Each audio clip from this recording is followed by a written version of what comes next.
بسم اللہ الرحمن الرحیم۔ السلام علیکم ورحمۃ اللہ وبرکاتہ۔ الحمد للہ رب العالمین والصلاة والسلام علی رسولہ الامین۔ قال اللہ تبارک و تعالی فی مقام آخر: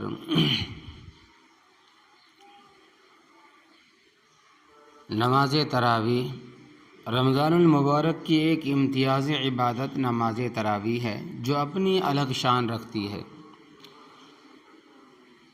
اس نماز کے ذریعے رمضان المبارک میں مسجدوں کی رونق بڑھ جاتی ہے اور عبادت کے شوق میں غیر معمولی اضافہ ہو جاتا ہے۔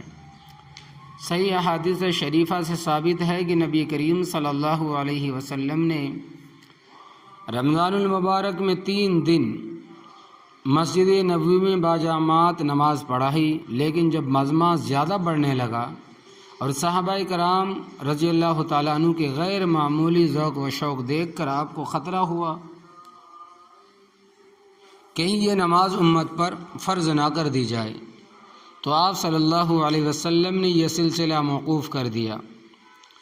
بخاری شریف 269 بخاری شریف 269، لیکن ساتھ میں آپ صلی اللہ علیہ وسلم رمضان المبارک کی راتوں میں زیادہ سے زیادہ عبادت انجام دینے کی ترغیب دیتے رہے۔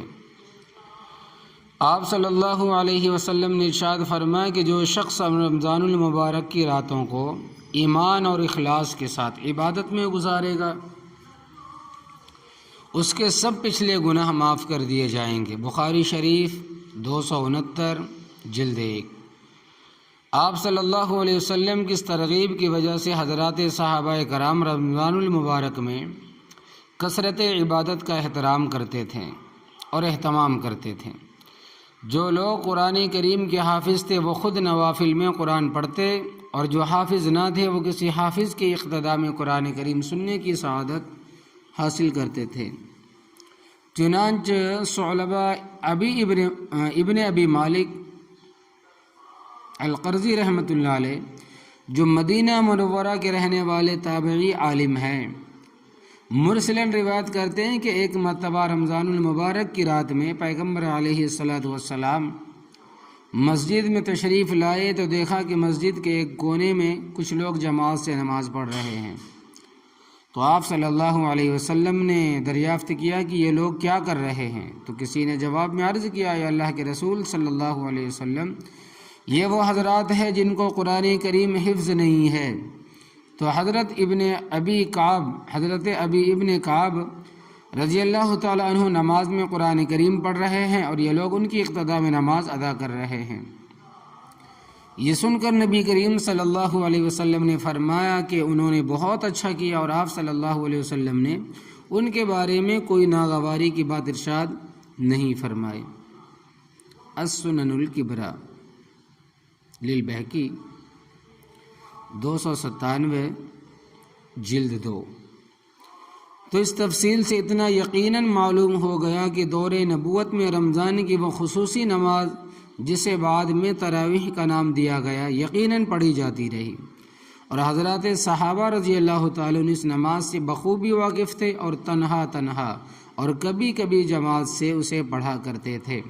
پھر دور صدیقی اور دور فاروقی کے ابتدائی زمانے تک یہ سلسلہ یوں ہی چلتا رہا۔ اس کے بعد سیدنا حضرت عمر فاروق رضی اللہ تعالیٰ عنہ نے یہ دیکھ کر کہ لوگ مسجد میں تنہا یہ چھوٹی چھوٹی ٹولیاں بنا کر نماز تراویح پڑھتے ہیں، آپ نے مناسب سمجھا کہ تراویح کی باقاعدہ جماعت کر دی جائے، کیونکہ جس خطرہ وجوب کی وجہ سے جناب رسول اللہ صلی اللہ علیہ وسلم نے جماعت تراویح کا سلسلہ موقوف فرما دیا تھا، اب آپ صلی اللہ علیہ وسلم کی وفات کے بعد یہ خطرہ باقی نہیں رہا تھا۔ چنانچہ آپ نے صحابہ کرام کے سب سے بڑے قاری حضرت ابی ابن کعب رضی اللہ تعالیٰ عنہ کو تراویح کا امام مقرر فرمایا، اور صحابہ کرام حضرت ابی ابن کعب کی اقتداء میں نماز تراویح پڑھنے لگے۔ دیکھیے بخاری شریف جلد 1 اور صفحہ 269۔ اب بعض روایات سے معلوم ہوتا ہے کہ حضرت ابی ابن کعب رضی اللہ تعالیٰ عنہ اور حضرت تمیم داری رضی اللہ تعالیٰ عنہ نے 11 رکعت پڑھائی، 8 رکعت تراوی اور 3 رکعت وطر۔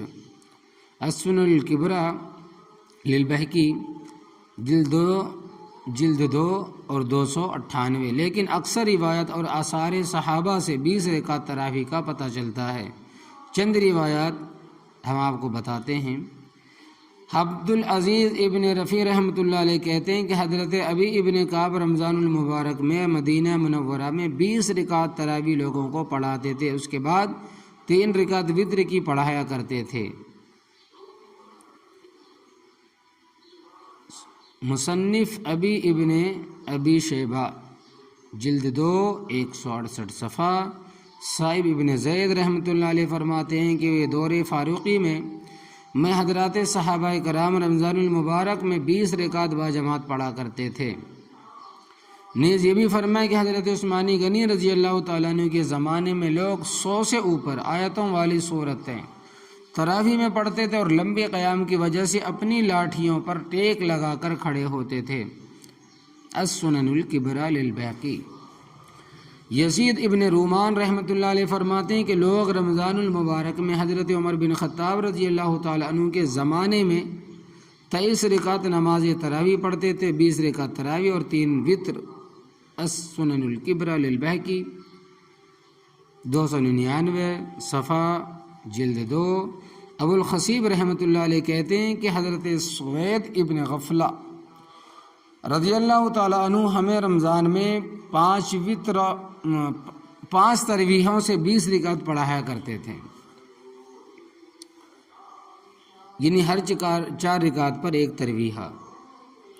ابو عبد الرحمن السلمی رحمۃ اللہ علیہ فرماتے ہیں کہ حضرت علی کرم اللہ وجہہ نے قرۂ حضرات کو بلایا، پھر ان میں سے ایک صاحب کو منتخب کر کے حکم دیا کہ وہ لوگوں کو 20 رکعت پڑھایا کریں تراویح، اور اس کے بعد حضرت علی کرم اللہ وجہ ان لوگوں کو وتر کی نماز پڑھاتے تھے۔ علاوہ ازیں حضرت عبداللہ ابن عباس رضی اللہ تعالیٰ عنہ کی ایک روایت جس کے ایک راوی پر کچھ کلام کیا گیا ہے، تو یہ بھی اس سے معلوم ہوتا ہے کہ نبی کریم صلی اللہ علیہ وسلم رمضان المبارک میں 20 رکعت الگ سے پڑھنے کا معمول تھا۔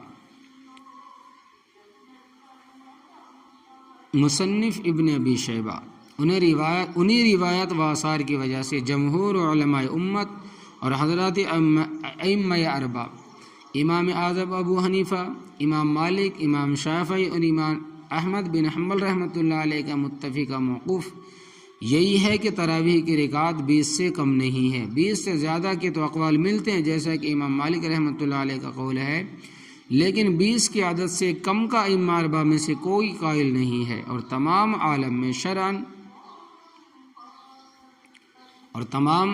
میں شرکن و غربن صدیوں سے امت کا عمل یہی چلا آ رہا ہے، حتیٰ کہ حرمین شریفین میں آج تک 20 رکعت ہی پڑھی جاتی ہے۔ اس لیے تراویح 20 رکعت پڑھنے کا اہتمام کرنا چاہیے، اور اس میں کسی مسلمان کو کسی قسم کی کوتاہی نہیں برتنی چاہیے۔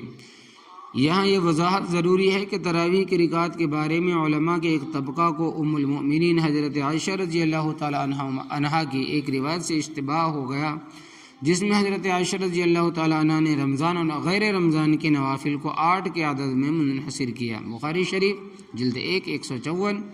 اس روایت سے بہت سے لوگ استدلال کرتے ہیں کہ تراویح کی رکعت بھی صرف 8 ہے، اس سے زیادہ نہیں، حالانکہ اس روایت کا تعلق تراویح سے نہیں بلکہ تہجد سے ہے، اور تراویح کی رکعت پر اس روایت سے استدلال بالکل غیر معقول ہے، کیونکہ حضرت عائشہ رضی اللہ تعالی عنہ کا غیر رمضان کو شامل کر کے جواب دینا یہ بتا رہا ہے کہ سوال ایسی نماز سے متعلق ہے جو غیر رمضان میں بھی پڑھی جاتی ہے، اور ایسی نماز تہجد تو ہو سکتی ہے، تراویح نہیں ہو سکتی، کیونکہ اسے غیر رمضان میں پڑھنے کا کوئی قائل نہیں۔ نمبر 2، خود حضرت عائشہ رضی اللہ تعالی عنہ کی روایت تہجد کی 8 رکعت سے کم و بیش کے بارے میں بھی وارد ہوئی ہے، بخاری شریف جلد 1 صفحہ 153۔ تو چونکہ رکعتوں کی تعین کے متعلق روایت میں اس طرح پایا جاتا ہے، لہذا استدلال تام نہیں۔ تیسرے یہ کہ اسی روایت میں ایک سلام سے 3 رکعت وتر پڑھنے کا ذکر ہے، اور جو طبقہ تراویح کی 8 رکعت کا قائل ہے وہ اس روایت کے برخلاف ایک سلام سے وتر کی 3 رکعت کا منکر بھی ہے۔ اس لیے جب وتر میں یہ روایت ان کے نزدیک حجت نہیں تو تراویح کی رکعت میں حجت کیسے مانی جا سکتی ہے۔ تو اللہ عمل کی توفیق عطا فرمائے اور 8 کے بجائے 20 رکعت پڑھنے کی توفیق عطا فرمائے۔ یہ نبی کی سنت ہے۔ حضرت عمر فاروق رضی اللہ تعالیٰ عنہ تمام صحابہ کرام کی 20 رکعت تراویح پڑھنا سنت مؤکدہ ہے۔ آمین۔